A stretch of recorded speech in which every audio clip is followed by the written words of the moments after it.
ဘုရားသခင်ရဲ့ကျေးဇူးတော်ရှေးဥစွာချီးမွမ်းပါတယ်ကျွန်တော်ကကချင်ပြည်နယ်မြစ်ကြီးနားမြို့ကပါနာမည်အားစာလို့ခေါ်ပါတယ်ဒီစုလူမျိုးပါကျွန်တော်ဘုရားကောင်းမြတ်ခြင်းအကြောင်းအနေငယ်တည်ခံခြင်းပါတယ်ကျွန်တော်ကအရင်ကဆိုရင်အရန်ဆိုပြီးမှအရန်မိုက်အဲ့လိုမိုးရီဆေးဝါးတွေအလောင်းကစားတွေအဲ့လိုအကုန်လုပ်ပါတယ်မလုပ်တာတိတ်မရှိပါဘူးမကောင်းတဲ့မှန်သမျှအမှုရတယ်အားလုံးကျွန်တော်လုပ်ဖို့ပါတယ်အကုန်လုံးလုပ်တတ်တယ်မကောင်းတဲ့ဟာတွေမှန်သမျှအကုန်လုံးလုပ်တတ်တယ်အဲ့လိုလုပ်ရင်းနဲ့ပဲကျွန်တော်ပတ်စံရှာတယ်ပတ်စံရှာရင်လည်းကျွန်တော်ရရင်လည်းဖះကိုမတီးတော့မကူးစားတော့ကျွန်တော်ကုံသွားတယ်ဘာမှအဖတ်မတင်ဘူးကျွန်တော်ဖက်ကန်သွားတယ်တနိုင်သွားတယ်ရွှေမော်သွားတယ်ဆက်လီရောမောင်းဘူးတယ်ကျွန်တော်တစ်တွေရောလောတရုတ်ပြည်ရောသွားဘူးတယ်ကျွန်တော်အလုပ်တွေစုံနေအောင်လုပ်ဖို့ပါတယ်ဒါပေမဲ့ဖះကိုကျွန်တော်တို့မကိုးစားတဲ့အချိန်မှာရတော်ညာလည်းပဲကျွန်တော်တို့ရှိမှာဘာမှအဖတ်မတင်ဘူးနောက်ဆုံးကျွန်တော်တို့ရှိမှာပူပြီးဆိုးလာတဲ့အချိန်တွေတစ်ခုရင်ဆိုင်ရတယ်ပူပြီးဖះနဲ့ဝေးကွာလာပြီးမှပူပြီးမိုက်မဲလာတယ်မိုက်မဲလာမိုးကြီးဆေးဝါးတဲ့အလွန်ကျွံတောင်းဆွဲလာတယ်မိုးကြီးဆေးဝါးတွေတုံးဆွဲလာတယ်ပြီးရင်လူပူပြီးမှမိုက်မဲလည်းပဲစကားပြောဆိုတာအကုန်လုံးအဲ့လိုပဲမိုက်မဲသွားတယ်အဲ့လိုနဲ့မိုက်မဲသွားတဲ့အချိန်မှာအိမ်ကလူတွေနဲ့လည်းအဆင်မပြေဘူးကျွန်တော်ရွာကလူတွေနဲ့လည်းအဆင်မပြေကျွန်တော်ရှိမှာအမျိုးသမီးရှိတယ်အိမ်ထောင်ရှိတယ်ကျွန်တော်ဒါသမီးတွေရှိပါတယ်ကျွန်တော်ဒီလိုနဲ့ပဲကျွန်တော်အသက်ဆက်နေတဲ့အချိန်မှာအဖေမင်းနဲ့လည်းအဆင်မပြေတော့အိမ်ထောင်နဲ့လည်းအဆင်မပြေဘူးကလေးတွေနဲ့တကွဲတပြားကျွန်တော်တွားချင်ရတွားအဲ့လိုမျိုးနေခဲ့တဲ့အချိန်မှာမွေးရစီဝါတွေပဲလုံးပြမအဲ့လိုနေတဲ့အချိန်မှာကျွန်တော်အသက်တာတရက်ချိုင်အရန်ကိုဒုက္ခရောက်တဲ့အသက်တာတစ်မျိုးဖြစ်လာတယ်အဲ့လိုမျိုးဖြစ်လာတဲ့အချိန်မှာကျွန်တော်အိမ်ကိုပြန်လာပြီးမှအဖေမေကိုကျွန်တော်တောင်းပန်တယ်ကျွန်တော်ဒီနေ့ကစပြီးကောင်းကောင်းမဝင်နေပြီဆိုပြီးမှကျွန်တော်ဂတိအထက်ပေးခဲ့ပေမဲ့ကျွန်တော်မလုပ်နိုင်ခဲ့ဘူးတကယ်တမ်းဆိုဖះကိုကျွန်တော်တို့ကတိကျမတီးတော့ကျွန်တော်ဘလို့ယုံကြည်ရမလဲဘလို့ကူးစားရမလဲဆိုတော့ကျွန်တော်မတီးခဲ့ဘူးဒါကြောင့်မို့ကျွန်တော်ပြောင်းလဲချင်တော်ညာလဲပဲကျွန်တော်အဲ့လိုပဲဆိုးမိုက်ပြီးမှအဲ့လိုပဲလုံးချလဲနေပြီးမှအဲ့လိုပဲနေခဲ့တယ်ကျွန်တော်အိမ်ရောက်တော့လဲကျွန်တော်အမျိုးသမီးမရှိပါဘူးကျွန်တော်မျိုးသမီးမရှိဘူးသူ့ရောက်မှလည်းရန်ကုန်အလုပ်တော့လုပ်တယ်ဆိုတာပဲသိတယ်ကျွန်တော်ဘာမှမသိပါဘူးကျွန်တော်အရန်စိတ်ဆိုးတယ်ကလေးရဖေမေရှိမှထားတယ်ကျွန်တော်အရန်စိတ်ဆိုးတယ်အိမ်မှာနေလဲကျွန်တော်ဖေမေကိုလည်းအရန်စိတ်ဆိုးတယ်ပေါ့ကျွန်တော်တငယ်ချင်းတွေဆိုအခုဆိုရင်တော်တော်လေးကိုတချို့လူတွေဆိုရင်ထောင်ထဲရောက်နေတဲ့လူတွေတချို့ဆိုရမ်းပြေးဖြစ်တဲ့ကောင်တွေရောတချို့ဆိုရင်အဲ့လိုယောဂ HIV ရှိပြီးမှအဲ့လိုဖြစ်ပြီးမှအဲ့ရတဲ့လဲနေတဲ့လူရောအများစွာရှိပါတယ်ကျွန်တော်အဲ့လိုပဲနေတဲ့အချိန်မှာကျွန်တော်အမျိုးသမီးပြန်လာလို့ကျွန်တော်အမျိုးသမီးကိုပြောတယ်မင်းအလုပ်လုပ်တဲ့နေရာကိုလိုက်ချင်တယ်ဆိုပြီးတော့ကျွန်တော်အဲ့လိုသူ့ပြောတဲ့အချိန်မှာသူကလည်းဒီမှာကျွန်တော်ဆရာကြီးဦးဖလာနော်တင်သူတို့တည်ထောင်ထားတဲ့မိဘမဲ့ဂရီဟာနှစ်ခုရှိပါတယ်အဲ့တစ်ခုမှသူကအလုပ်လုပ်တယ်ဆိုတော့ကျွန်တော်တီးလိုက်ရတယ်ဒါပေမဲ့ကျွန်တော်တီးချင်လို့ကျွန်တော်ဆင်းလာတာတကယ်တမ်းဆိုကျွန်တော်အလုပ်လုပ်ဖို့ဆင်းလာတာလည်းမဟုတ်ပါဘူးဒါပေမဲ့ဒီမှာရောက်တော့အရန်ကောင်းတဲ့အလုပ်လုပ်နေတယ်ကလေးတွေကဖေဖေမရှိတဲ့ကလေးတွေရောရှိတယ်တချို့ကယောဂရှိတဲ့ကလေးတွေရှိတယ်တချို့ကစစ်ပြေးကလေးတွေရှိတယ်တချို့ကအဲ့လိုလေသိန်းရာသိန်းထိခံထားပြီးအုံးမဲ့အိမ်မဲ့ဖြစ်တဲ့ကလေးတွေများစွာရှိပါတယ်အဲ့ဒီကလေးတွေအဲ့မှာရှိနေတဲ့အချိန်မှာကျွန်တော်နဲ့အတူနေတယ်ကျွန်တော်အဆဆုံးကလေးတွေတအားမုန်းပါတယ်ကျွန်တော်ကလေးတွေလည်းကျွန်တော်တိတ်မချစ်တော့ဘူးကျွန်တော်ကလေးတွေနဲ့ဆိုရှက်မနေတတ်ဘူးအဲ့လိုမျိုးလူတယောက်ပေါ့ဒါပေမဲ့ဒီမှာနေအဲ့ညဆဆရောက်လာတဲ့အချိန်မှာအဲ့မှာမရောက်ခင်လေးမှာလဲကျွန်တော်ဆရာကြီးတို့ကိုကျွန်တော်ခွင့်တောင်းပါတယ်ကျွန်တော်ဆင်းလာချင်တယ်ဆိုပြီးမှကျွန်တော်ဆရာကြီးတို့လည်းကျေးဇူးတော်ကြောင့်သူတို့လက်ခံပေးတယ်ကျေးဇူးနဲ့လိုလားလားနဲ့လက်ခံပေးတော့ကျွန်တော်ရောက်ရှိလာတဲ့အချိန်မှာအဲ့ညကလေးတွေသူတို့ကိုဒီမှာကျွန်တော်ဆရာကြီးတို့ကလေးတွေကိုရွှေချမ်းချက်ဖတ်ခိုင်းတယ်တချင်းဥဆောင်ခိုင်းတယ်တချင်းတွေဥဆောင်ခိုင်းတယ်ဆူတောင်းတွေဥဆောင်ခိုင်းတယ်ဆူတောင်းခတ်ချက်တင်ခိုင်းတယ်အဲ့လိုလုပ်တဲ့အချိန်မှာအဲ့ညကျွန်တော်က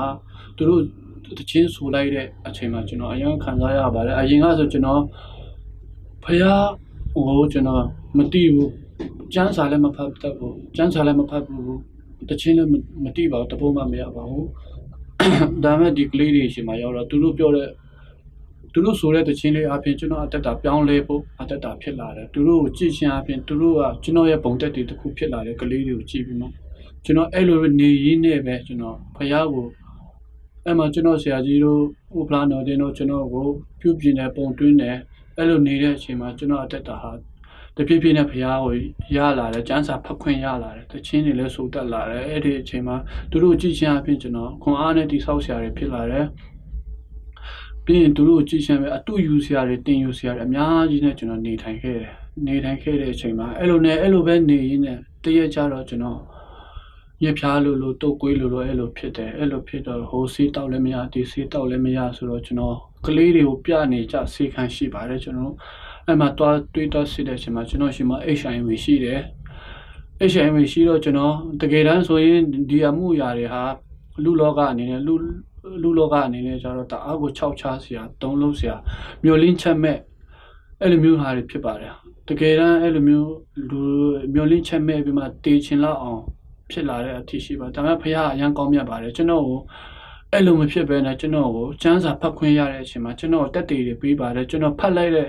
ကြံပိုက်တိုင်းမှာကျွန်တော်နဲ့တက်ဆိုင်တဲ့အရာတွေပေါ်လာတယ်အဲ့ဒီအချိန်မှာကျွန်တော်အဲ့ကနေပဲကျွန်တော်ခွန်အားယူပြီးမှကျွန်တော်ပြောင်းလဲလာတယ်အခုချိန်ဆိုကျွန်တော်အဲ့ဒီယောဂရှိလို့ကျွန်တော်ကြောက်တာတွေဝမ်းနေတာတွေမရှိပါဘူးကျွန်တော်အရန်ကိုပျော်ရွှင်နေတယ်ကျွန်တော်ဒီလိုစမ်းစာဖတ်ခွင့်ဒီလိုယောဂမရှိခဲ့ရင်ကျွန်တော်တည်နေတာကြာလာပါပြီကျွန်တော်တည်ပြီးဘာဖြစ်လို့လဲဆိုတော့ဒီယောဂရှိတာဟာကျွန်တော်အတွက်ဖះကိုတာရွစက္ကန့်နိုင်တော့အခွင့်လုပ်တယ်ဖះဘုံထင်ရှားဖို့ဖြစ်တယ်ဆိုတာကျွန်တော်လက်ခံလိုက်တယ်ကျွန်တော်ယုံကြည်လိုက်တယ်အဲ့လိုပဲကျွန်တော်အခုချိန်ဆိုကျွန်တော်အရင်ကဆိုတစ်ချိန်လုံးစိတ်တူပြီးမှစိတ်ဆိုးနေတဲ့လူတယောက်ပါအခုချိန်ဆိုအဲ့ယောဂရှိလို့လဲကျွန်တော်အယံဝမ်းတာတယ်ဘာဖြစ်လို့လဲဖះအတွက်လည်းပို့ပြီးကိုလုံနိုင်လာတယ်ပို့ပြီးကျွန်တော်ကြမ်းမာနဲ့ကျွန်တော်ဒီလိုနေနိုင်လာတယ်ကျွန်တော်ဘသူ့ဘုံကလည်းအဲ့လိုမျိုးအပြစ်တင်တာတွေလည်းမရှိတော့ဘူးကျွန်တော်ဒါဘာဖြစ်လို့လဲဆိုတော့ကျွန်တော်မူရေးဆေးဝါးလုပ်တဲ့လူဆိုများတော့အဖြစ်ဒီယောဂါနဲ့မကင်းပါဘူးဒီယောဂါတစ်ချိန်မဟုတ်တစ်ချိန်ဖြစ်လာနိုင်တာကြီးပဲဒီအဲ့ကျွန်တော်ဒီမူရေးဆေးဝါးတုံးလာတဲ့ဟာတကယ်ပဲအရန်ကိုဆိုးရတဲ့ဟာတစ်ခုပါလို့ကျွန်တော်ပြောပြချင်ပါတယ်ဒါကြောင့်မို့အခုချိန်မှာဒီကျွန်တော်တက်ခံချက်နားထောင်ပြီးလှုပ်လက်ဆရှိတဲ့ကျွန်တော်ညီကောင်မောင်နှမတွေရှိတော့ကျွန်တော်တို့ဆင်ချင်ပြီးမှ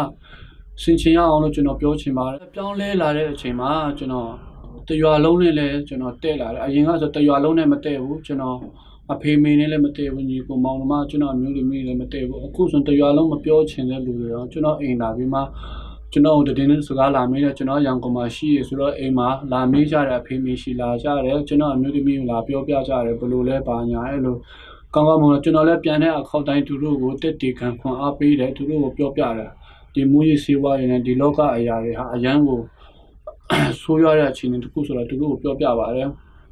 အဲ့လိုပြောင်းလဲလာတဲ့အချိန်မှာကျွန်တော်ကြည့်ချင်းအဖြစ်